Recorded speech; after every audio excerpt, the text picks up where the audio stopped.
whispers in my head. What you gonna do? So take it, kid, Welcome, away. Daina Rasutis, to Coaching in Session. How are you doing today? I'm doing great, Michael. How are you? Doing well. Thanks so much for coming on. Today, I have you on as a nutrition therapist. We're going to be talking about your work in just a minute. And nutrition is one of those things I think many people, they just kind of throw to the wayside.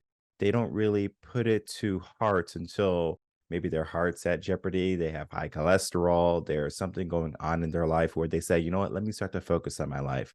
But nutrition doesn't have to be difficult. So today we're going to be talking about how we can make nutrition simple. But before we get into that, let's understand your work, why you got into it, and how you help people change their nutrition.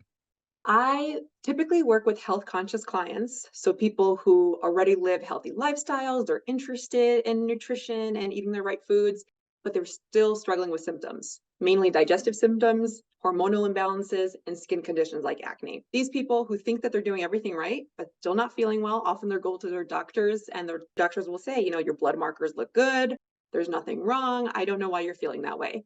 So those are the clients that come to me. Okay. And when we start to look at some of the problems that are on the maybe on the surface level, like acne, we sometimes might chalk it up to genetics. Like, oh, my mom had this, my dad had this. Do you find that to be common with some of your clients? Oh my gosh, so common. And genetics does play a small role, but so much of it is epigenetic. So depending on your decisions that you make every day, the food that you're eating, the lifestyle that you're living, and the genetic component, it could be that, you are genetically predisposed to have acne, but that doesn't make it a rule that you have to live with it forever. There's things that you can certainly do to improve it. Just you're genetically ungifted to have that come up for you specifically as a person. When I was in high school, I had acne. And it wasn't so much of me having because my father had acne or my mom had acne. It was because I was drinking so much soda. And I would just drink all this soda. And I'm like, why do I have acne? And I would get all this stuff for your face, cleanser, and things like that. And it wasn't until I stopped drinking the soda where I started to see my face clear up. And I mean, if you suffer from acne, you probably know it's gonna put a strain on your confidence. You're gonna look in the mirror, you're gonna be like, I don't like this. And there's just so much to it. But nutrition is building the confidence because when you start to eat better, you start to feel better and you start to look better. And when someone really starts to focus on their nutrition, let's use the word I don't like, dieting. Dieting and nutrition are two totally different things. I understand you can go on a diet to try to lose weight, but I wanted to get your interpretation on the difference between dieting and nutrition. Oh, that's a tough one. Some people will use it interchangeably, but dieting has such a negative connotation, right? Because we associate it with weight loss and we associate it with restrictions. Typically, when I use the word diet with my clients, we're more holistically focused. So we're not talking about counting calories and being really strict and weighing your food. We're talking about nutrition in general. We're talking about how are we going to increase the nutrient density of your foods? What foods specifically could provide the nutrients that you're missing? I think it depends on the person and how they're using it, but I would like to change that diet is always viewed so negatively and only associated with weight loss because that's not necessarily the case at all. I definitely agree. Dieting doesn't have to be one of those terms that people cringe at, like, oh, you're on a diet. Like, ooh, like, are you so fancy that you're going to go on Whole 30? You're going to go on keto? You're going to go on paleo? And typically, people just going on it for a moment. It's not a lifestyle change. That's why I don't prefer dieting because people put this in their mind that I'm on a diet for 90 days. I'm not trying to change my nutrition for a lifetime. There's a big difference between saying, you want to change your nutrition and you want to go on a diet to fit in that dress that if you have a wedding or something, or if you have to lose some weight for a race, whatever it be. We have to look at the short term and the long term. So when we look at nutrition, tell me about the short term and the long term. I love that you bring that up. I think that's exactly what we do in holistic nutrition. We might put someone on a short-term diet, something therapeutic, but with the long-term goal of completely changing the way they were eating previously. So it's not a short-term thing of like, okay, we're going to go on 3 months and then you're going to go right back to where you were. That's not how it works. Yes, it might be a more strict time for you to learn these new habits, do that therapeutic diet if it's something that you're tackling in your gut. Maybe there's some kind of overgrowth and we need to be really specific. But afterwards, my goal is to get my clients on a very balanced diet that's forever so that they can feel good and have that nutrient dense food coming into them every day. What would you say is the biggest problem today when it comes to nutrition and people eating the wrong foods? Ooh, well, processed foods is definitely number one. And I think everyone's aware of this. We all know processed foods is bad, no matter what diet camp you fall into. We all know that processed foods, mostly ultra processed foods, we're talking about many ingredients, things you can't pronounce. That's definitely the number one thing to do. I mean, those foods are created to be hyper palatable. They're created for you to overeat. They're not nutrient dense. I mean, that's the absolute first thing to get out of a diet. Otherwise, I would say one thing that people can focus on is actually increasing their protein intake, which is finally starting to be a bigger conversation. But just having high quality protein at every meal, especially breakfast, is something that people would really benefit from to improve the quality of their diet. We're going to get into a bunch of stuff because you touched on so many great things there. The first thing I want to harp on is when you're like at the grocery store, I'm sure there's a right way and a wrong way to do it, because if you go into the middle aisles, you're going to find a lot of those items that you're not going to be able to pronounce. If you turn it around, you read the nutritional facts, you're going to say, wait, what is that? You don't even know what you're putting into your body. But typically, if you say on the outside, you have your fruits, your veggies, your meats, and those are going to be the things that are very simple to read. You probably know exactly what's there. You know what you're going to be putting into your body. And I think sometimes we just find comfort in some of the things that are easy. It's easy to get a box of maybe instant rice instead of going for the bag of rice and cooking it yourself. Or maybe getting a bag of Doritos, right? Because it's just easy. And when you want something to munch on, especially if you're watching TV, if you're doing something that's just kind of like checking you out, maybe on your phone, you can do these things that are very harmful to you in the long term. Before we get into more aspects of nutrition, I wanted to get into good habits at the grocery store. I know this might be a question you might not answer quite often.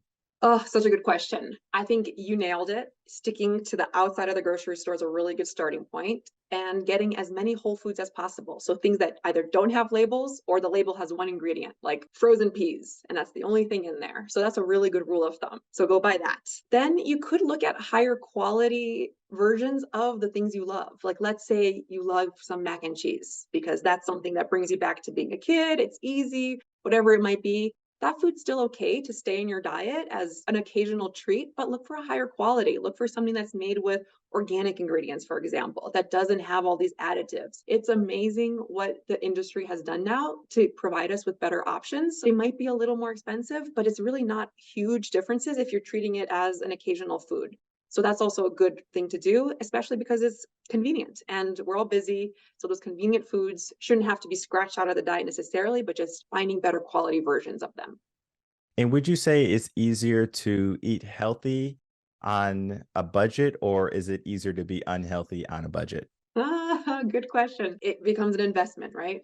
You might have to pay a little bit more upfront, but in the end, you are going to feel better, meaning you're going to be more productive in life. You're going to show up better every single day, and you're going to avoid chronic diseases, which are going to be really expensive in 5 years, 10 years, 20 years.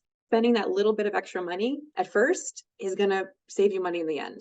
Yeah. And sometimes you might think that you're doing the right thing. For me, it was like 2016. I was going through a lot of moments in my life, and it took a lot to get out of it. But what I did was I just didn't want to eat. I didn't want to be healthy. I just didn't want to do the right things. I knew what to do. It was just that I just didn't want to do it. And I would just go to like a fast food place, get a bacon, egg, and cheese. And that was the only thing I ate all day. And what happened was my body was like, no, we need more food. We need this, or we're just going to shut down. And that's exactly what my body did. It started to break down. And I had to get a trainer. I had to get my life back on track. It wasn't something that I said, okay, well, I'm going to go online. I'm going to read a blog. It's a great place to start. But talking about your work, how you help people getting into the mindset, to the habits of nutrition, getting their life back, reclaiming maybe good habits and kind of relinquishing those bad habits. Where do people begin? The most important thing is meeting my clients where they're at. Everyone starts differently. If someone's coming in and their life is overwhelming, they're completely lost with their nutrition habits, their exercise habits, we start with small baby steps. So it's not overwhelming, because if you overwhelm a client from the get-go, they're not going to succeed. it's supporting them with wherever they're at. And even if that's small changes, that's going to be valuable. And it's always so much easier to have that support system. So what you mentioned, yes, you could read the blog post. Yes, you can have all that information, but having a coach, a cheerleader working with you, someone that you want to be proud of you, it makes such a difference. Just not being alone in your journey and having someone to lean on. And have you ever had a moment in your life where maybe you had poor nutrition and you kind of woke up and you said, you know, I want to share my experience with the world. I want to help people not go through the hardship I went through, or to help people get back to the lifestyle that I know they can be living? My nutrition journey was slowly developing since college or so. So I was always moderately interested in healthy eating, but the more research I did, the more I realized there's so much misinformation out there. And my journey really pivoted when I worked with a naturopathic doctor to take care of my own adult acne and realizing it was all gut health related. So then I knew that I wanted to specialize in gut health. I wanted to help people through food, supplements, lifestyle, which is why I became a nutrition therapist. And one of the questions I want to ask is about, it might be more about timing than nutrition, but if someone wants to do like fasting, intermittent fasting, I know is very popular today, where people will take maybe 16 hours off and they'll have an 8-hour eating window. Do you think that people are able to get in all their nutrients that their body needs in that 8-hour window? Great question. Yes. Short answer is yes. I think as long as you're eating enough protein, especially at those meals, which is hard for people to prioritize because oftentimes we lean more towards the carbohydrate foods to start with. So if someone was choosing to do intermittent fasting, and that's a specific type of client that I would recommend that for, definitely prioritize protein at every meal. So start with your protein, and then obviously any type of colorful, especially non-starchy vegetables like a salad, cucumbers, tomatoes, crunchy things like that. And then leaving the carbohydrates, whether it might be something like rice, any type of bread, more like products towards the end of the meal. But caveat there, intermittent fasting is having its shining moment right now, but it can get a little bit tricky, especially with women who are cycling, so of childbearing age, just for hormonal reasons, because our hormones are already very sensitive, and putting the body into a fasted state is another stressor, and the body might not feel safe anymore, which can really disrupt hormones. So if any women out there are listening and they're about that, teenage to late 40s age, just be really cautious with fasting. And I typically recommend that my clients stick to 12 to 14 hours max, and it even depends on what part of the cycle that you're in. It's a complicated conversation. And I agree, it is complicated. Some people it's going to work for, so it's not like, hey, just intermittent fast, you're going to lose all this weight, you're going to be in the best shape of your life, because some people need small meals. Some people need to start to eat more to raise their metabolism again because they slowed it down for whatever reason. I know age can play a role, but sometimes just people are like, I'm just busy.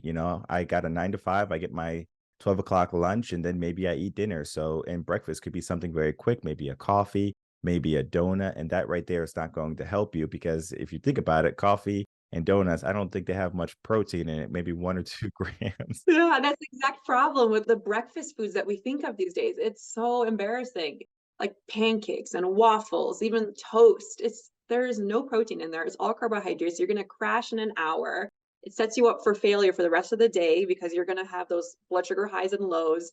Like what you said, no protein. It's horrible for our stress response. It's just, we got to get away from eating these food industry created breakfast foods. And I know this is going to be different for every individual, because certain foods work better for certain people. And I know certain people can have allergies to certain foods and they might not even know it. But let's just say, best case scenario for a full day of eating breakfast, lunch, and dinner, maybe snacks in between, what would you recommend? Ooh, good question. All right. So first of all, breakfast, ideally having it within an hour or two of waking. High protein is the most important thing. So I like my clients to shoot for about 30 grams of protein, which is a lot. I mean, that's like 5 eggs. So usually we think of 2 eggs as enough protein for breakfast. That's not enough. If you eat meat, that could be something like an organic chicken sausage with some scrambled eggs. If you're more plant-based leaning, maybe doing some oatmeal with protein powder mixed in it. You could do some Greek yogurt. There's lots of ideas there, but making sure that it's higher protein. And I also like to have some kind of fiber. So whether that's even a salad, which some people don't think of for breakfast, but it could be a little bit of a salad. It could be sauteed kale or spinach, maybe some sauerkraut, a scoop of that. And so that would be a really colorful, beautiful plate. For lunch, so within about 4 hours later would be lunchtime. And that's the beauty of eating higher protein, is you're going to be satiated. If you're eating those waffles, pancakes, breads type of foods, you're going to be hungry within an hour or two. And that's when people reach for the snacks. So really, if you're increasing your protein, you're not going to want a snack, which is actually really good for gut health, to leave a couple of hours between meals, because it lets your digestive system rest, clear out, avoid any type of overgrowth, which will lead to things like bloating and gas and all those symptoms that we don't want to have. Lunch, again, focusing on some kind of protein source. You could have a rule of thumb, and this is for lunch and dinner. I like to talk about a balanced plate and how one might imagine that. So if you have your plate, I'd say half of it would be non-starchy vegetables. So think of a salad, like I mentioned, cucumbers, tomatoes, eggplant, things like that. So some kind of salad, whether it's raw or greens that are cooked or anything that's cooked. Quarter of the plate would be protein source. So whether that's salmon, chicken, it could be organic red meat, it could be fish, anything like that would be a quarter of your plate. If you're plant-based, leaning more towards beans, organic soy would be good options. And then lastly, the other quarter of your plate would be some kind of starch, ideally some kind of vegetable. So like roasted sweet potatoes, winter squash, parsnips, carrots, something like that. Could be a grain if you tolerate grains okay, if you're an active person. So that would be both lunch and dinner. Either one works for that, but that plating combo of half starchy vegetables, quarter protein, quarter carb starch. I think it was like 2 Christmases ago where I was up with my family in Connecticut, and we had made breakfast with eggs, and we had salad with the eggs. My mom was like, "Salad with eggs?" I'm like, "Try it out. It's pretty good, actually." And believe it or not, it's so weird, but it works. It's like you would not think. I mean, if you think about it, when they make a chef salad, they put, hard-boiled eggs on it. So why wouldn't maybe scrambled eggs or an omelet work with it? And if we think about other cultures, I believe it's big over in Asia, where they eat salad in the morning with their breakfast. It's not the weirdest thing. I know here in the West, we like our bacon and our toast, but maybe that bacon and toast can be substituted for something a little bit better. And I love the aspect of how we can use our plate to section things off. So we got half protein, we got half vegetables, whatever it be. It makes it easy versus, oh, I have to get a scale. I have to measure it out. Like, how many calories is this lettuce? Like, I don't know. And it kind of alleviates a lot of the learning that people have to get into. Now, you could always get a coach, a trainer. They can just kind of do it for you, and then it's easy. But you should learn for yourself too, because if you always have to go to an app to figure out things, the probability that you're going to do it every single day is so low. I mean, yes, you can make the habit, but just using your plate as that pie chart, it's like, okay, I got it, I hit it, let's do this. And then you can learn with trial and error. Or if you have a nutritionist like Dinah, you're going to find like, hey, all right, this was too much, this is not enough. And then it's super balanced. I find that to be so important. But I think you missed something pretty important that I think people love and people are wondering about. What about the desserts? Great question. I love my desserts too. I have a sweet tooth. Whenever I work with clients, I don't try to take anything away. And I practice intuitive eating, kind of just exactly what you explained. So it's a visual thing. You have an intuitive sense of the composition of your plate rather than weighing things. Similarly with desserts, I'm not anti-dessert, but one suggestion would be high quality. So same thing, not sticking to whether it's Oreos or these poor quality foods that you find at typical grocery stores, just trying to stay away from that. Going for higher quality versions, whether that's something like darker chocolate. There's tons of options now for healthier versions. Oftentimes on the package, you'll find paleo. So if you find a paleo type of food, that often means it's made with higher quality ingredients. And if you're going to eat dessert, try eating it after a meal. Try not to snack on that cupcake in between meals, because it's such a big carbohydrate / sugar load that it's really going to spike your blood sugar, and your blood sugar is going to crash. And that's when you get all those like hangriness, you get tired, you get crabby, all those horrible feelings. And then you want another cupcake because you're feeling tired. So it just becomes this vicious cycle. So if you're going to have a dessert, have it after having a full meal, ideally with a high amount of protein. That'll really help with your blood sugar spike so that you don't feel as bad and it just doesn't affect your body as strongly. And I agree with after the meal having your dessert. It is definitely a Western ideal. I mean, it might be a worldly idea at this point because we eat and then we have our cake, we have our ice cream, we have something after, something that's going to give us that sweetness. And what I have found is that people, they take this to the bank. I mean, like they abuse this like nothing I have seen before. they'll eat their salad, they'll have their chicken, their grilled chicken, half their plate. Heck, 75% of their plate is just grilled chicken. And then after they eat a whole cake. I'm like, Jesus, like what happened? Like you're trying to eat healthy, but you're still doing these bad habits. Do you think that sugars like that are telling the brain to almost harm itself in a sense? Because it's like salad was good, chicken is good, but this cake, oh my God, it's my favorite cake. Maybe you like carrot, maybe like red velvet, chocolate, whatever is your favorite. You just can't get enough. You just don't know how to limit. How do you help people limit that?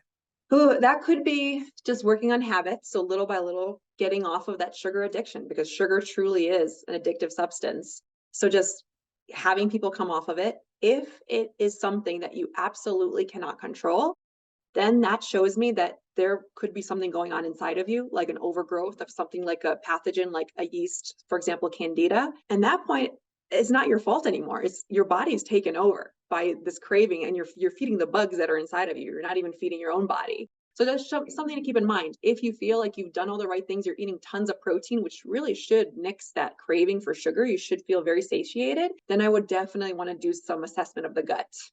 And I know you specialize in gut health. So let's dive into that because I think that is going to pique a lot of people's interest right now because you're saying that there's something in the belly that's making them crave sweets. Where and when did that happen for individuals? Did it happen when they were younger? Did it happen when they started eating bad foods in high school? Or maybe now that their metabolism is a lot slower as they're adults, it started to act up. When did that begin, like the gut health issues? Poor gut health can stem from many different reasons. One common way it can happen is if you have a bout of food poisoning, for example, and that just really disrupts the microbiome. And after that, you could have some kind of dysbiosis, which is imbalance of the bacteria in the gut, and that could lead to gut issues. It could be a food sensitivity that you're not aware of that's disrupting the gut lining. It could be inflammatory foods that you're eating, whether it's poor quality oils that are rancid, or processed foods or too much sugar. And all of that's disrupting the delicate bacteria, the microbiome, and that'll lead to the ability for other things to overgrow. We can kind of think of the gut like a garden, and a little bit of weeds is okay, because if there's a lot of strength in the soil and the flowers are proliferating, all is well. But if the weeds start overtaking the garden, then we have a problem. So same thing happens in our gut. No, that's a great analogy too, because I know people who think that, oh, I have to cut it all out. And when they try to cut it all out, they just have a relapse and then they just end up hurting themselves in the end. I think, just going at it in a way of you can have your cake, but you do have to understand that treat it like the weed in the garden, right? You don't want to just say, okay, I'm going to start growing weeds in my garden and then maybe have like a couple of tomatoes around the weeds. People don't think that when they have a garden, and we have to start to think about that when we have our nutrition forefront in our mind. One of the last topics I want to get into is nutrition and energy. Many people, they'll work a 9 to 5, maybe they'll have family, and they will come home and they're just so tired, they're just so exhausted. But to be honest, just for me, work coaching for so many years, their work typically is not so strenuous to the point that it's going to exhaust them to not take action. I believe it's their diet, their nutrition that's not giving their body the energy, the oomph, the momentum they need to go past that 5 o'clock mark. What is your take on that? Definitely. And it's that same vicious cycle. If you're not eating nutrient dense diet, you're going to be tired. You're too tired to cook. So your diet starts to relapse. It's so important to get nutrient density. The problem is that our foods right now just aren't as high in nutrients as they used to be. Our soils aren't as high in nutrients.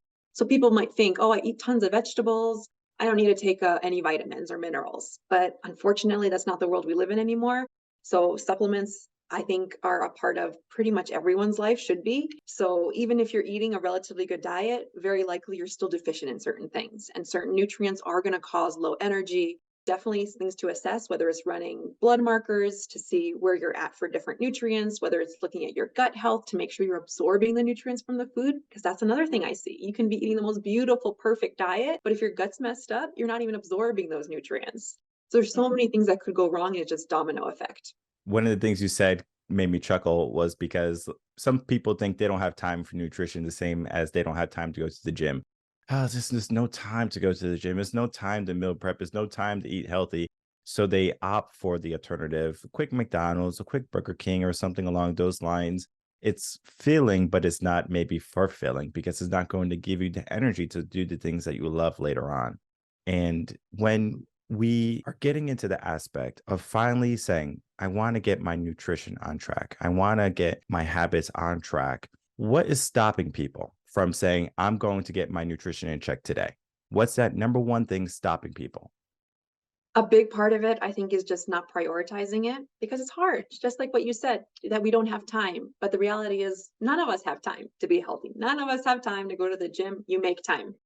And that's just what it comes down to, because there's nothing more important than your health. And you only realize this when you don't have your health anymore. Finding ways to prioritize it, whether it's meal prepping, whether it's working with your family to assign tasks, whether it's batch prepping, whatever it might be, finding the things that work for you to make nutrition part of your life. No, I think that's important too, because in a sense, all we have is time and all we don't have is the time we're looking for, because we are trying to go to the gym, we're trying to eat healthy, and we all have 24 hours in a day, but it does like beckon the call of if someone who's succeeding wildly, doing really, really good, they have the same 24 hours that we do. What's stopping us from doing what they're doing? What's stopping us from living the life that you have, Dinah, right? What's stopping the life that, people are trying to get? What's stopping people from reaching my lifestyle? It's all about, we begin where we are. You said it early on, right? You begin where you are. Sometimes you might be in a really dark place. You're just eating really bad foods. We're not going to take away all those foods at once, people. I don't want you to think that we're going to take away your hamburgers and your hot dogs and your cheesecakes.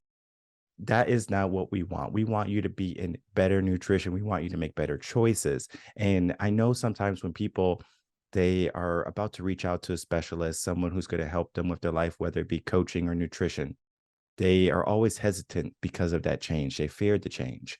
They say, I don't want this person to change me. What I have is good. But what do you have is good, but can it not be great? And I always tell people to invest in themselves and to discover something more about themselves that they might not know about themselves today, because you might not know you have gut health. Heck, I didn't know anything about, like, you can have something inside of you that could be giving you the cravings. And then, of course, with women, especially if they're going through certain cycles, certain periods of their life, they're going to be in a different type of, or they're going to need a different type of nutrition. That right there are going to be things that I don't think many people learned about in high school. And many people are not going to go check out after high school. This right here is going to be a great starting point, I believe, for people to really dive deep into nutrition, to really discover what works for them, what doesn't work for them. And if they are in bad health or in bad nutrition, they can begin that process today. And I think what we talked about is going to be a great starting point. And then also reaching out to you, Dinah, for consultation, checking out what's going on in their life. But before we begin to wrap up, I would love to get some final words from you, and then for you to tell the audience where they can find you. Yeah, I think you summarize it perfectly. A couple good places to start. Really, if you're looking to do one change, just get away from processed foods. And I'd say increase that breakfast protein, because the way you start your day is really going to set you up for success for the rest of the day. Try to do that if you're listening and you want to do something to make a change. And people can find me through my website and my Instagram. My business is Table to Crave. So that's my handle. That's my website. I have a weekly newsletter that I sign out that people can sign up for easy nutrition tips, recipes, products I like. So that's a really good place to start too. Perfect. And I'm going to make it easy for everyone. The links are going to be in the description box below. Check her out and also look for those recipes. I know sometimes people think like, oh, I don't know how to cook. I don't know what to cook. If you have recipes coming in your mailbox every single week, I can guarantee you're going to say, oh, that would be a good idea. Let me try that. And when you go to the grocery store the next time, you're going to have that in the back of your mind saying, you know what? I need to get some potatoes. I need to get some eggs. I need to get some salmon. Whatever it be, versus let me get my typical regular stuff that is not healthy anymore. All right, so let's stay away from the Kraft macaroni and cheese and start for something better. I want to thank you so much for coming on, Dinah, and then talking about your work. Thank you, Michael, for having me. This was great. Of course.